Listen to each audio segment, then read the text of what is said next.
अस्सलाम वालेकुम स्टूडेंट्स, मैं हूं शबान अनवर और आज हमारा टॉपिक है RC and RL series circuit. पहले हम बात करेंगे आरसी सीरीज सर्किट की। आरसी सीरीज सर्किट क्या है, लेकिन नाम से ही पता चल रहा है आरसी सीरीज सर्किट। इसमें R means resistor, C means capacitor इस्तेमाल हो रहे हैं और वो सीरीज में जुड़े हुए हैं, तो ऐसे सर्किट को हम क्या कहेंगे, आरसी सीरीज सर्किट। इसकी डेफिनेशन इस तरह से होगी आरसी सीरीज सर्किट की, a circuit in which a resistor and a capacitor are combined in series is called an RC series circuit। मतलब वही है, एक सर्किट जिसमें कैपेसिटर और रेजिस्टर जो है वो सीरीज में कनेक्टेड हैं, उन्हें उससे हम RC सीरीज सर्किट कहेंगे। डायग्राम से अगर हम इसे देखें तो देखिए डायग्राम में हमने एक कैपेसिटर को जो है वो सीरीज तरीके से कनेक्ट किया हुआ है रेजिस्टेंस के साथ, और दोनों को जो है वो सप्लाई जो है दी है एक एसी सोर्स से। ठीक है, इस सर्किट को हम समझेंगे।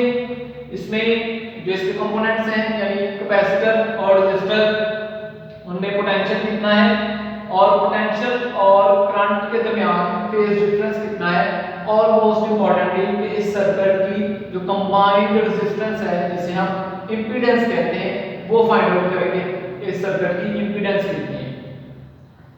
तो देखिए अगर वोल्टेज की बात करें रेजिस्टर और कैपेसिटर के अक्रॉस, तो हमें पता है सीरीज सर्किट में जो सर्किट का टोटल पोटेंशियल होता है वो डिवाइड हो जाता है कंपोनेंट्स के दरमियान। फॉर एग्जांपल रेजिस्टर जो है इसके दो टर्मिनल्स जो हैं उनके दरमियान जो पोटेंशियल होगा वो डिफरेंट होगा उससे जो कैपेसिटर के दो टर्मिनल्स के दरमियान पोटेंशियल।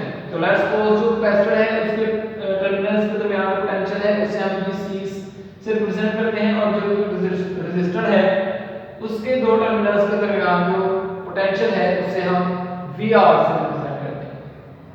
सर्किट का टोटल पोटेंशियल किसके इक्वल होगा, इन दोनों पोटेंशियल्स के सम के इक्वल होगा, यानी VR प्लस VC के इक्वल होगा। Voltage cross C and R के कैपेसिटर और रेजिस्टर के क्रॉस जो पोटेंशियल है, तो देखिए अगर इस रेजिस्टर की रेजिस्टेंस R है और इस सर्किट में जो करंट फ्लो कर रहा है वो I और RMS है, यानी वोल्टेज की वैल्यू है करंट की, तो पोटेंशियल कितना होगा रेजिस्टर के क्रॉस, VR I × R। वो हम सवाल के मुताबिक जो पोटेंशियल होगा क्रॉस R वो कितना होगा IRMS × R, और जो कैपेसिटर है उसके क्रॉस पोटेंशियल कितना होगा, अगर कैपेसिटर की जो रिएक्टेंस है वो XC के इक्वल है तो potential cross capacitor is equal to IRMS XC। XC हमें पता है 1/ωc के इक्वल होता है, where C is capacitance of capacitor, तो potential cross capacitor is I/ωc। देखिए दोनों जो कंपोनेंट्स हैं उनमें हम करंट सेम यूज कर रहे हैं क्योंकि ये सीरीज सर्किट है, तो जितने भी कंपोनेंट्स होते हैं सीरीज सर्किट में तमाम कंपोनेंट्स में जो करंट होती है वो सेम होती है। इसलिए अगर रेजिस्टर में करंट IRMS है तो कैपेसिटर में भी करंट यही होगी। तो यहाँ पे रेजिस्टर के क्रॉस जो पोटेंशियल आ रहा है वो कितना है IR, और कैपेसिटर के क्रॉस जो पोटेंशियल होगा वो कितना होगा I/ωc। अब अगर फेज की बात करें जो पोटेंशियल्स के दरमियान है, यानी जो पोटेंशियल डिफरेंस रेजिस्टर के टर्मिनल्स के दरमियान है और जो कैपेसिटर के टर्मिनल्स के दरमियान पोटेंशियल है यानी VR और VC, इनके फेज की बात करें कि इनमें फेज डिफरेंस कितना होगा, तो हम किस तरह से डायग्राम से ये समझ सकते हैं। अब देखिए जो रेजिस्टर की अगर बात करें तो हमने AC थ्रू रेजिस्टर वाले टॉपिक में पढ़ा हुआ है कि करंट और पोटेंशियल यानी करंट और वोल्टेज जो है वो इन फेज होते हैं रेजिस्टर के केस में। तो क्या होगा, जिस लाइन से हम वोल्टेज को रिप्रेजेंट कर रहे हैं रेजिस्टर के उसी लाइन से हम करंट को भी रिप्रेजेंट कर सकते हैं, क्योंकि दोनों इन फेज हैं, दोनों पैरेलल हैं, तो हम एक ही डायरेक्शन से दोनों को रिप्रेजेंट कर सकते हैं।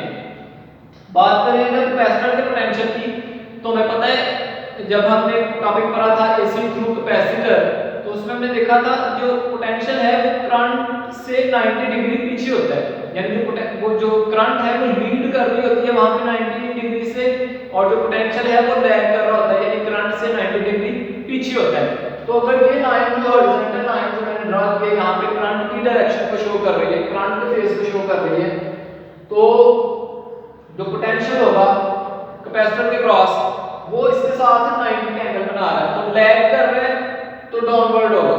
ठीक है जी।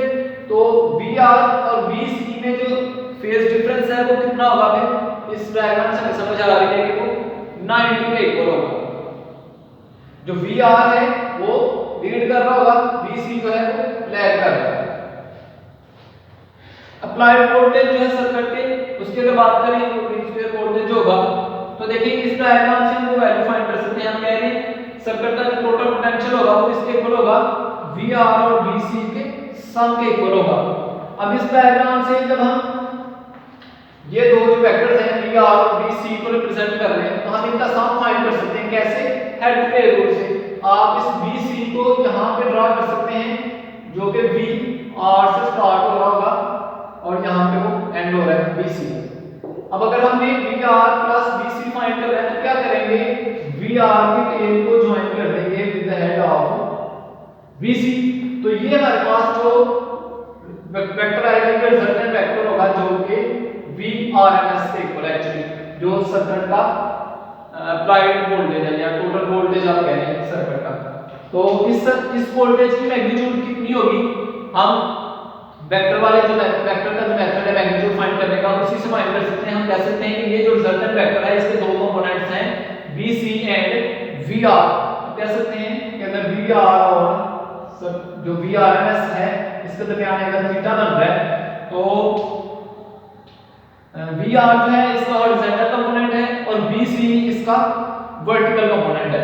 तो VRMS की मैग्नीट्यूड कितनी होगी, VR square plus VC square means x component का स्क्वायर यानी हॉरिजॉन्टल कंपोनेंट का स्क्वायर प्लस y कंपोनेंट का स्क्वायर मींस वर्टिकल कंपोनेंट का स्क्वायर। तो VRMS किसके इक्वल होगा, VR square plus VC square. अब VR और VC की हम वैल्यूज यहां से पुट कर सकते हैं। VR किसके इक्वल है, IRMS R के, और VC किसके इक्वल है, I ओवर ओमेगा C के। तो V किसके इक्वल होगा, फिर IR square plus I over omega C square के इक्वल होगा। यहां से देखिए I जो है वो कॉमन आ सकता है, तो VRMS is equal to I हम कॉमन ले लें तो square root of R square plus 1 over omega C square के इक्वल होगा। तो ये अप्लाइड वोल्टेज होगा सर्किट का जो टोटल वोल्टेज है। इंपीडेंस की अगर बात करें यानी इन दोनों कंपोनेंट्स की जो जॉइंट रेजिस्टेंस है वो कितनी होगी, कंबाइंड रेजिस्टेंस कितनी होगी इन दोनों की। तो इंपीडेंस हमें पता है किसके इक्वल होती है, सर्किट का वोल्टेज डिवाइडेड बाय सर्किट की करंट जो ओम्स लॉ है। तो इसी इक्वेशन से हम इंपीडेंस फाइंड कर सकते हैं। ये देखिए IRMS जो है इस तरफ मल्टीप्लाई हो रहा है, इसको इक्वेशन के लेफ्ट हैंड साइड पे ले आए तो ये वोल्टेज को क्या करेगा, डिवाइड करेगा। तो VRMS over IRMS is equal to square root of R square plus 1 over omega C square. अब ये जो क्वांटिटी है VRMS किसके इक्वल होती है, ये इंपीडेंस के इक्वल है। तो इसलिए हम लिख देते हैं impedance is equal to R square plus 1 over C omega C square.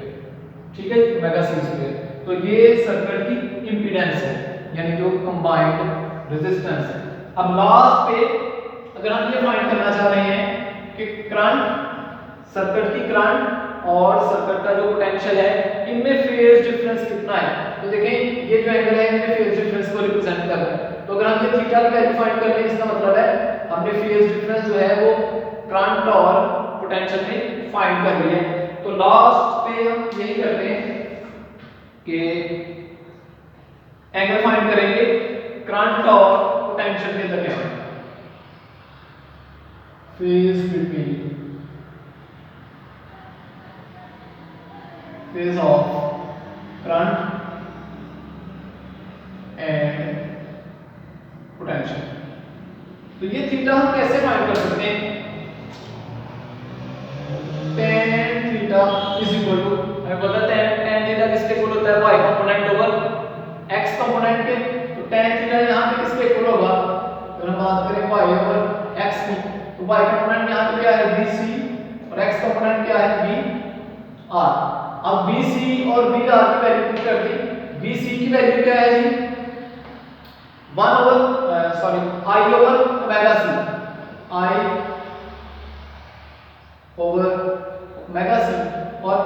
Are की वैल्यू क्या है, आई इंटू आर। अब देखिए आई जो है वो आई से कट जाएगा, ओमेगा सी नीचे आके आर से मल्टीप्लाई होगा, तो थीटा किसके इक्वल आएगा, इस तरफ tan जो है तो tan थीटा है तो tan दूसरी तरफ आएगा इक्वेशन के, तो इनवर्स हो जाएगा इसका tan inverse of 1 over omega C R के इक्वल होगा। तो जो फेज होगा, phase angle between current and potential in RC series circuit वो किसके इक्वल होगा, theta is equal to tan inverse 1 over omega C R के इक्वल। ये था जी आज का हमारा टॉपिक। अल्लाह हाफिज़।